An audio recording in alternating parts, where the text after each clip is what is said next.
GO number 3పై గిరిజన సంక్షేమ శాఖ మంత్రి సంధ్యారాణి చేసిన వ్యాఖ్యలను ఖండించారు మాజీ deputy CM Pamula Pushpa Srivani. GO number 3ని సుప్రీంకోర్టు కొట్టేస్తే వైఎస్ఆర్సీపీ ప్రభుత్వం కౌంటర్ ఫైల్ చేయలేదంటూ టీడీపీ నేతలు తప్పుడు ప్రచారం చేస్తున్నారని మండిపడ్డారు. కౌంటర్ దాఖలు చేసినట్టు ఆధారాలతో సహా చూపించినా తప్పుడు ప్రచారం చేయడానికి సిగ్గులేదా అంటూ ఫైర్ అయ్యారు. దమ్ముంటే జీవో నంబర్ 3పై ఓపెన్ డిబేట్కి రావాలని సవాల్ చేస్తూ సోషల్ మీడియాలో వీడియో రిలీజ్ చేశారు పుష్ప శ్రీవాణి. ఎలక్షన్ ముందు కూడా జీవో నెంబర్ 3 విషయంలో ఎన్నో అబద్దాలు చెప్పి గిరిజనులకి మభ్యపెట్టారు. జీవో నెంబర్ 3 అనేది జగన్మోహన్ రెడ్డి గారి వల్లే పోయింది అని చెప్పేసి గిరిజనుల్ని మభ్యపెట్టారు. ఆ అబద్ధమేని బాగా ఎక్కించారు.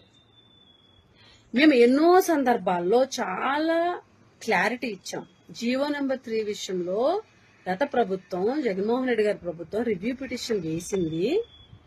ఆ రివ్యూ పిటిషన్ సుప్రీంకోర్టు నెంబర్ ఇస్తూ మొన్న ఏప్రిల్లో ఆ రివ్యూ పిటిషన్ ని, అంటే ఏపీ గవర్నమెంట్ తో పాటు ఇంకొక 16 మంది రివ్యూ పిటిషన్లు వేస్తే మొత్తం 17 రివ్యూ పిటిషన్ని కొట్టేసింది సుప్రీంకోర్టు అని ఎంతో క్లారిఫికేషన్ మీకు ఇవ్వడం జరిగింది విత్ ఎవిడెన్సెస్.